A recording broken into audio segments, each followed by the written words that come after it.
আর আমাদের এই প্রিয় মাতৃভূমি বাংলাদেশের জন্য তো আরও গুরুত্বপূর্ণ, কেননা পৃথিবীর অন্য আর কোনো মুসলিম দেশ এরকম ভয়ঙ্কর সিচুয়েশনের উপরে নাই যে ভয়ঙ্কর সিচুয়েশনের উপর বাংলাদেশ আছে। সেটি হচ্ছে পৃথিবীর অন্য যে কোনো মুসলিম দেশের মুসলিম নাগরিকদের পালিয়ে বাঁচার জায়গা আছে। ফিলিস্তিনের নাগরিকরা সব পালিয়ে মিশরে চলে গেছে, মিশরে আশ্রয় নিয়েছে গাজার মানুষেরা, তারপরে মিশর থেকে আরও বিভিন্ন দেশে গেছে। মায়ানমারের রোহিঙ্গারা আপনাদের বাংলাদেশে আশ্রয় নিয়েছে। আফগানিস্তানে যখন হামলা হচ্ছিল তখন আফগানিস্তানের নাগরিকরা পাকিস্তানে আশ্রয় নিয়েছে। কিন্তু বাংলাদেশ পৃথিবীর একমাত্র মুসলিম দেশ যাদের আশেপাশে কোনো মুসলিম দেশ নাই, ফলত তাদের বাঁচার কোনো জায়গা নাই। এখানে যদি আল্লাহ সুবহানাহু ওয়া তাআলা কোনোদিন কোনো ভিন্ন জাতিকে চাপিয়ে দেন, তাহলে পৃথিবীর সবচেয়ে বড় ম্যাসাকার, সবচেয়ে বড় গণহত্যা এবং সবচেয়ে বড় ভয়ঙ্কর পরিবেশ তৈরি হবে। এই জন্য বাংলাদেশের মানুষের বাঁচার কোনো রাস্তা নাই পবিত্র কোরআন অধ্যয়ন করা ছাড়া, এবং পবিত্র কোরআনের উপর আমল করা ছাড়া, এবং পবিত্র কোরআন মানা ছাড়া। যেহেতু আমরা জাতি হিসেবে মুসলিম, আর আমাদের উপর গজব আসবে কীভাবে? ভিন্ন জাতিকে চাপিয়ে দেওয়ার মাধ্যমে গজব আসবে। এটা উম্মতে মুহাম্মাদের উপর গজবের ধরন।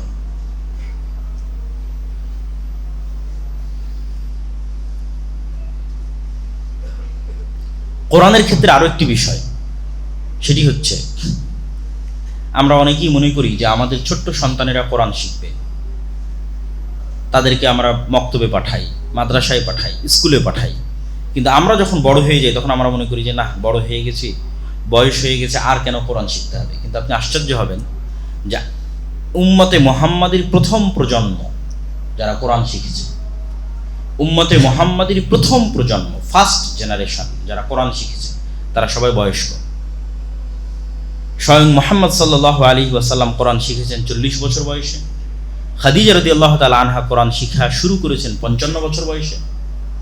ওমর ইবনুল খাত্তাব, আবু বকর থেকে শুরু করে রাসূল সাল্লাল্লাহু আলাইহি ওয়াসাল্লামের সাথে আর যারা ইসলাম গ্রহণ করেছিল তাদের ম্যাক্সিমাম 40+ বয়সে তারা প্রথম কোরআনের আওয়াজ শুনেছে, তারা প্রথম কোরআনের কথা শুনেছে যখন তাদের বয়স 40 পার হয়ে গেছে। তাহলে উম্মতে মুহাম্মাদের ফার্স্ট জেনারেশন কোরআন শিখেছে গড়ে যখন তাদের বয়স 40-এর উপর।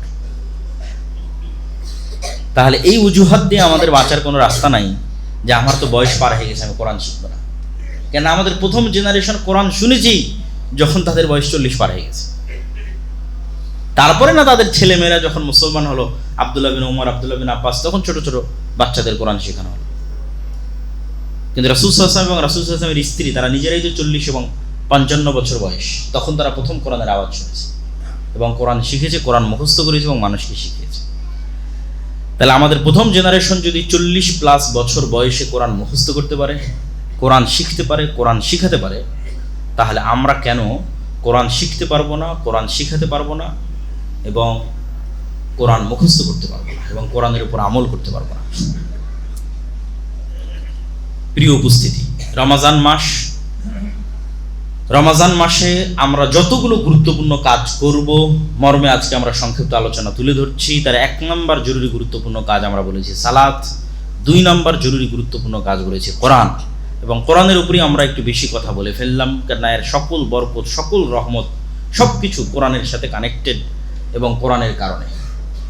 এবং কোরআন এত গুরুত্বপূর্ণ দেখেই শয়তান আর কোনো কিছুতে এত কষ্ট পায় না, ত্যক্ত বিরক্ত হয় না।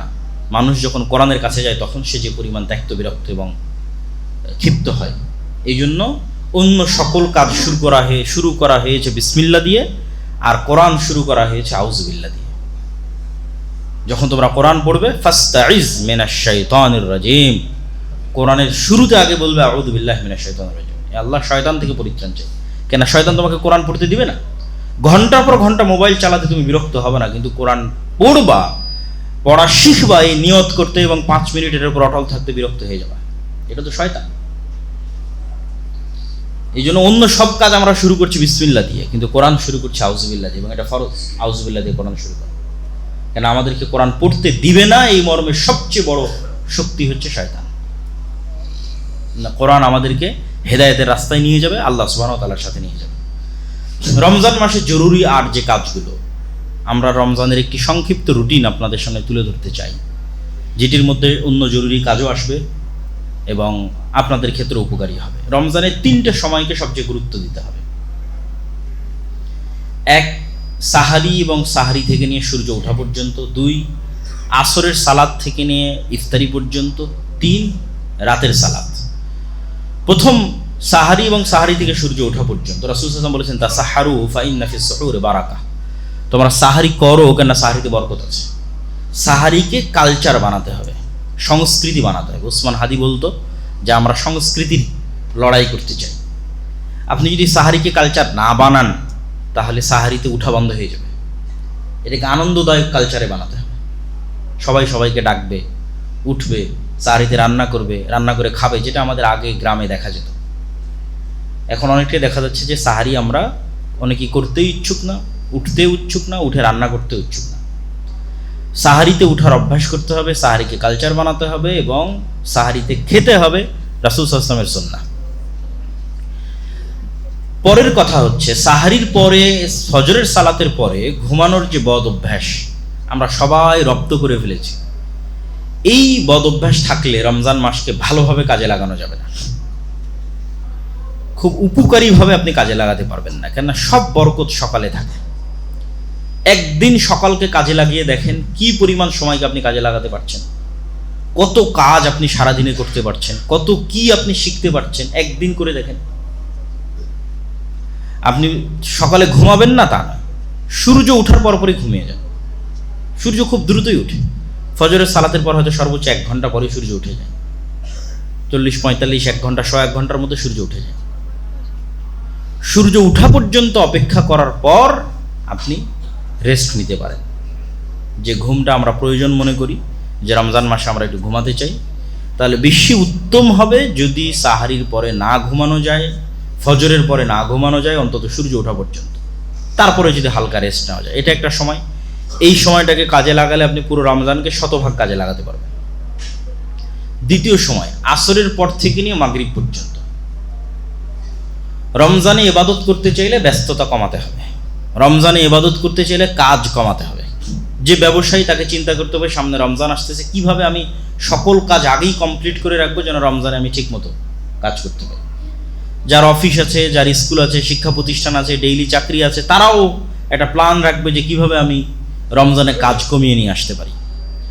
রমজানে কাজ কমিয়ে নিয়ে এসে আসরের পর থেকে নিয়ে মাগরিব পর্যন্ত এই সময়টা পুনরায় কোরআন তেলাওয়াত হোক, জিকির আজকার হোক, তাসবিহ তাহলিল হোক, এটাতে ব্যয় করতে হবে। কেন আপনি ফজরের পর থেকে নিয়ে সূর্য ওঠা পর্যন্ত যদি একই জায়গায় বসে থেকে জিকির আজকার, তাসবিহ তাহলিল, কোরআন তেলাওয়াত, কোরআন শিখায় ব্যয় করেন এবং ওই সেম জায়গায় সূর্য ওঠার পর যদি আপনি 2 রাকাত সালাত আদায় করে উঠে আসেন, তাহলে আপনি কবুল হজের সমান নেকি পাবেন। তো অনেক বড় ফজিলত। তো এইটার কোনো রহস্য আছে দেখি তো এত বড় ফজিলত দেওয়া আছে। এটা কঠিন দেখেই এত বড় ফজিলত দেওয়া আছে। ফজিলতের পিছনে অবশ্যই যেগুলোতে বেশি ফজিলত দেওয়া আছে সেগুলো এত সহজ নয়। মানুষের জন্য কঠিন দেখেই ফজিলত দেওয়া আছে, উপকারী দেখেই উৎসাহিত করা আছে। তো আসরের পর থেকে মাগরিব পর্যন্ত এই সময়ে এত ইফতারির আয়োজন, এত খাবার দাবারের আয়োজন, এগুলো একটু কমাতে হবে। অর্থ অপচয় কমাতে হবে, কমিয়ে এই সময়টাও জিকির আজকার, তাসবিহ তাহলিলে ব্যয় করতে হবে। এবার 3 নাম্বার হচ্ছে রাতের সালাত। রাতের সালাতের ক্ষেত্রে যারা নিয়মিত তাহাজ্জুদের সালাতে অভ্যাসী অথবা যাদের কনফিডেন্স আছে যে আমি শেষ রাতে উঠতেই পারবো, সে জামাতে তারাবি আদায় না করলেও কোনো সমস্যা নেই।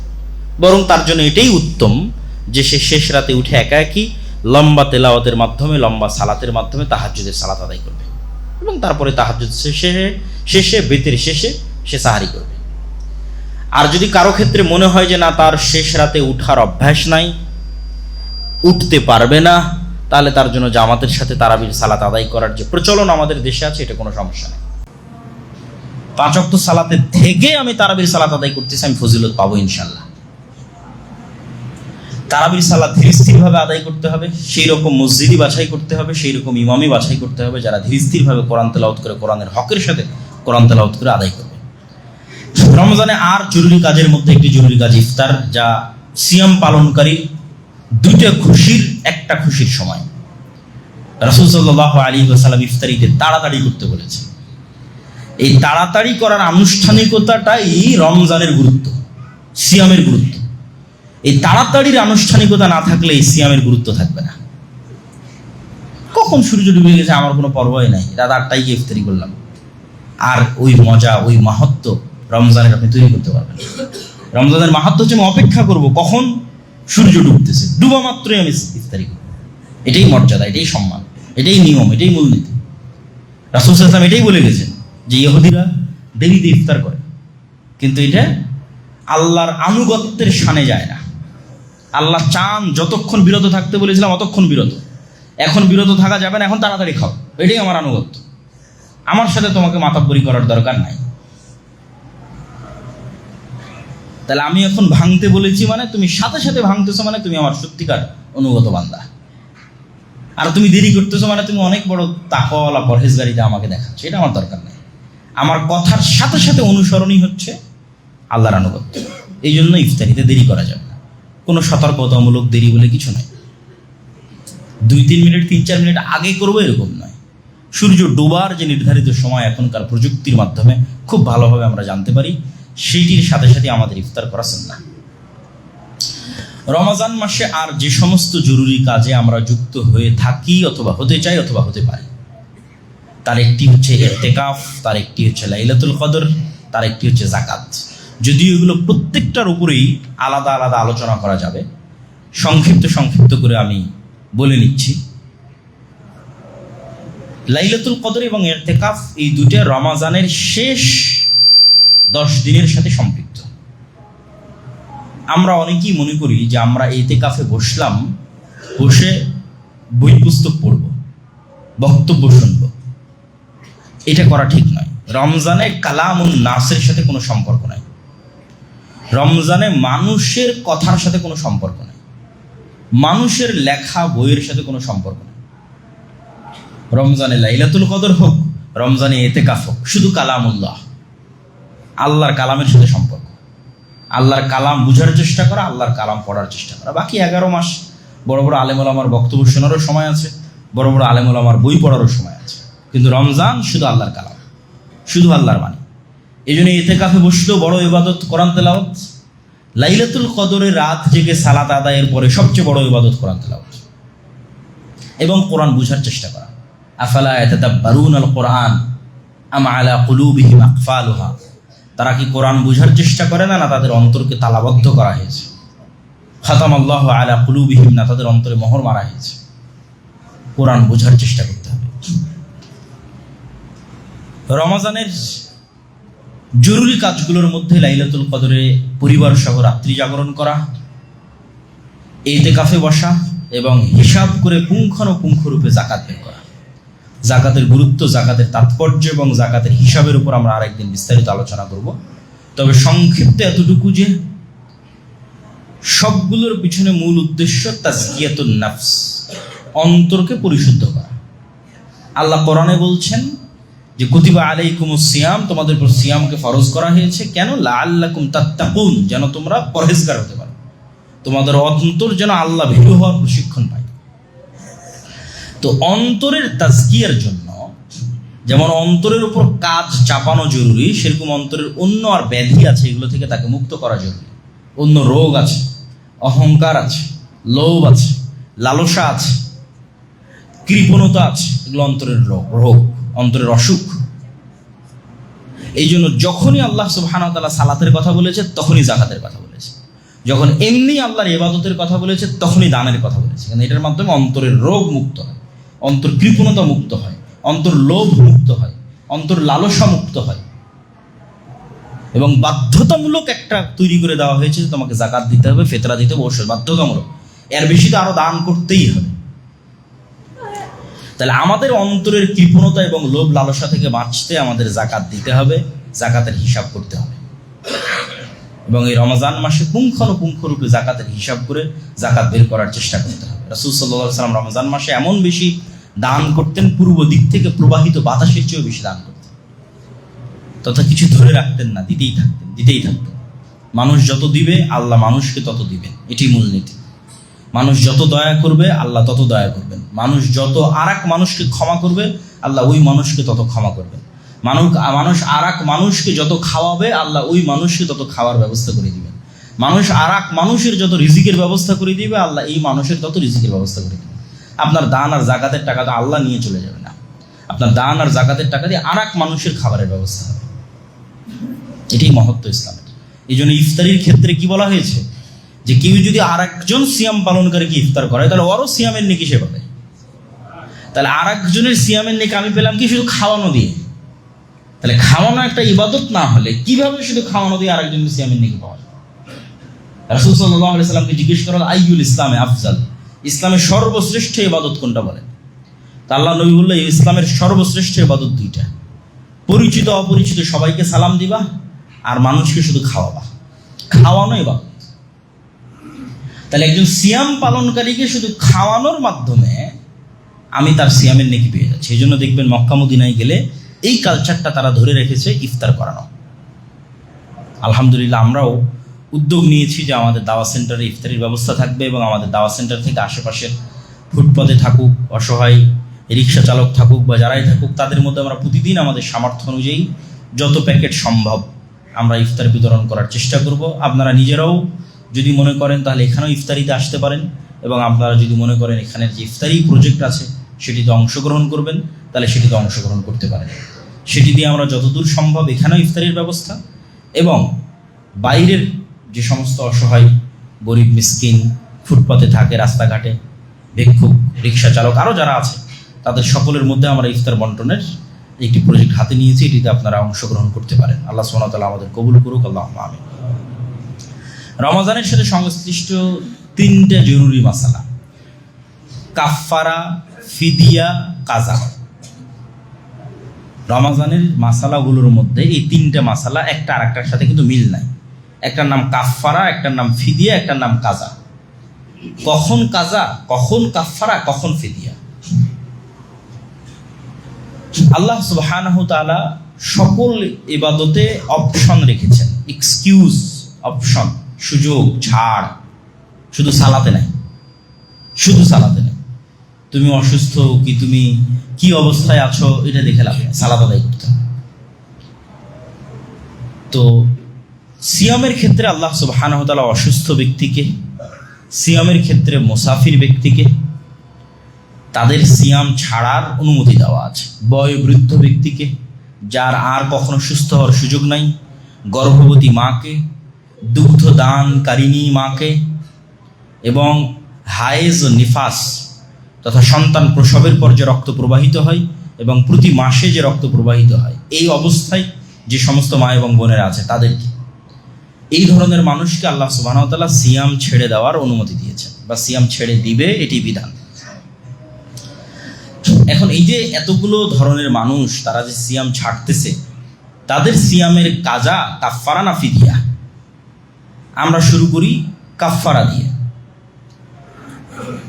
কাফফারা শুধুমাত্র এক শ্রেণীর ব্যক্তির জন্য, যে ব্যক্তি সিয়াম অবস্থায় দিনের বেলা তার স্ত্রীর সাথে সাংসারিক জীবনে গেছে। এই সিচুয়েশন ছাড়ার কারোর জন্য কাফফারা নাই।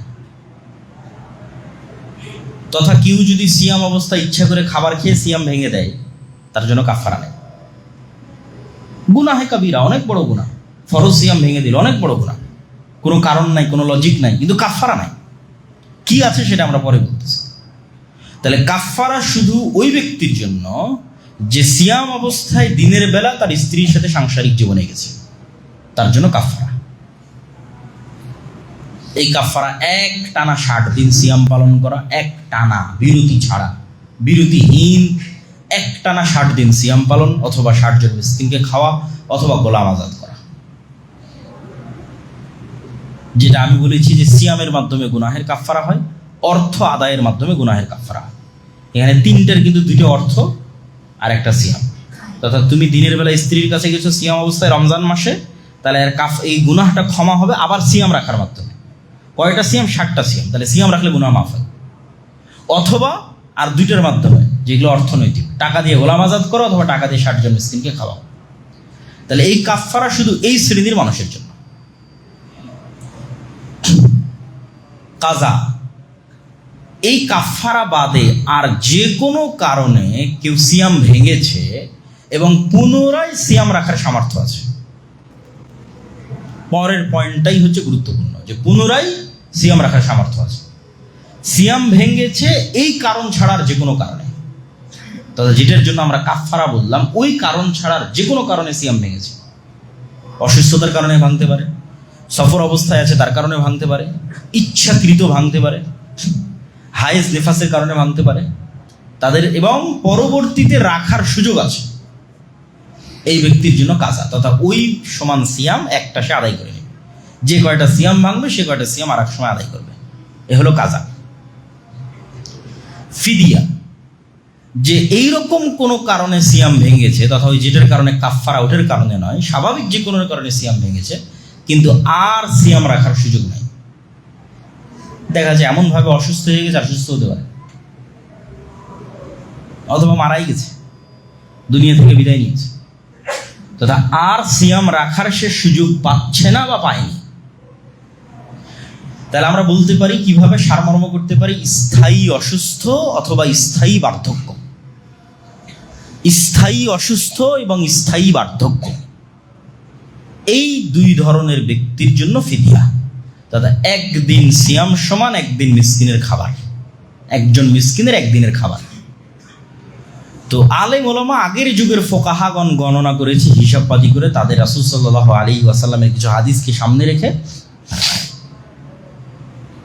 যে আমরা 1.25 কেজি তথা 1 সার কিছু কম, এই সমপরিমাণ যদি খাদ্য কারো বাড়িতে থাকে, তাহলে তাকে ধরে নেওয়া হয় যে তার একদিনের খাবার তার কাছে আছে। তো এইরকম একটা হিসাব করে যে একজন মানুষ একদিনে কয় বেলা খেলে কি কি ধরনের খাবার তার আসতে পারে, বর্তমান যুগের হিসাব করেও যদি আদায় করে কোনো সমস্যা নেই। যে আমি ধরলাম সকালের নাস্তার সময় এত, দুপুরের খাবার সময় এত, রাতের সময় এত। অথবা যদি সিয়াম পালনকারীকে রমাজান মাসে দিতে চাই, তাহলে সিয়াম পালনকারীর সাহারির সমান এত, সিয়াম পালনকারীর ইফতারির সমান এত, এই পরিমাণ টাকা তাকে দিয়ে দেওয়া এবং তার খাবারের ব্যবস্থা করা। প্রতি একটা সিয়াম সমান একজন মিসকিনের একদিনের খাবারের ব্যবস্থা করা। এটা হচ্ছে ফিদিয়া। শুধুমাত্র 2 শ্রেণীর মানুষের বিধান নিয়ে আলেম ওলামাদের মধ্যে মতভেদ আছে। সেটা হচ্ছে দুগ্ধ দানকারিণী মা এবং গর্ভবতী মা। যে মা তার বাচ্চার ক্ষতির আশঙ্কা করে এবং সিয়াম ছেড়েছে, তাদের ক্ষেত্রে একদল আলেম বলেছেন তারা কাজা করবে, এবং একদল আলেম বলেছেন তারাও ফিদিয়া দিতে পারে। যদি সময়টা লম্বা, দেখা যাচ্ছে এখন দুধ দিচ্ছে, আরও 1-1.5 বছর সে তার বাচ্চাকে দুধ দেবে, তথা 1-1.5 বছরে আর তার সে কাজা আদায় করার সে হয়তো সুযোগ পাচ্ছে না, তার বাচ্চার সে ক্ষতির আশঙ্কা করতেছে। সময়টা লম্বা হওয়ার কারণে এবং পবিত্র কোরআনের কিছু আয়াতকে সামনে রেখে ইমাম আবু হানিফা সহ আরও অনেকেই মতামত দিয়েছেন। বড় বড় আলেম ওলামা যারা অতীতে চলে গেছেন, একদল মতামত দিয়েছেন যে সে কাজা করবে যত পরেই হোক, এবং একদল মত দিয়েছেন সে ফিদিয়া আদায় করবে। তাহলে এই গেল আমাদের রমাজান কেন্দ্রিক কাফফারা, কাজা এবং ফিদিয়া, এই সংক্ষিপ্ত বিধিবিধান। আল্লাহ সুবহানাহু ওয়া তাআলা আমাদের এই রমজান মাসের যতগুলো কার্যক্রম আছে, সকল কার্যক্রমকে সুন্দরভাবে সম্পূর্ণ করার তৌফিক দান করুন আল্লাহ। আর খুব শপথ নিয়ে উঠতে হবে এবং রমজান শুরু করতে হবে। কয়েকটা শপথ, বেশি নয়, অত বেশি নিলে কাজ করা যাবে না, ক্লান্ত হয়ে যেতে। 1 নম্বর শপথ, 5 ওয়াক্ত সালাত মিস দিব না। সর্বনিম্ন স্তরে থাকি যে আমাদের 1 নম্বর ওয়াদা হচ্ছে আমরা রমজানে অন্তত 5 ওয়াক্ত সালাত জামাতে আদায় করবো ইনশাআল্লাহ। 2 নম্বর শপথ হচ্ছে রমজানে আমরা অন্তত কোনো প্রকার গুনাহে লিপ্ত হবে না ইনশাআল্লাহ। মুখের গুনাহ, চোখের গুনাহ, কানের গুনাহ, সকল প্রকার গুনাহ থেকে আমরা বিরত থাকার সর্বোচ্চ চেষ্টা করব ইনশাআল্লাহ। 3 নম্বর হচ্ছে যতদূর সম্ভব পুরো রমজানে অন্তত একবার পবিত্র কোরআন পড়ে শেষ করা, কোরআন খতম দেওয়া যেটা আমরা বলি, এবং বুঝার চেষ্টা করা। অথবা যে কোরআন পড়তে পারে না সে কোরআন শিখলো, কোরআন শেখার জন্য কোথাও ভর্তি হলো, অ্যাডমিশন নিল, অনলাইনে অফলাইনে যেখানে সম্ভব কোরআনের সাথে সম্পৃক্ত থাকার চেষ্টা করা। আল্লাহ সুবহানাহু ওয়া তাআলা আমাদের তৌফিক দান করুক, আল্লাহুম্মা আমিন।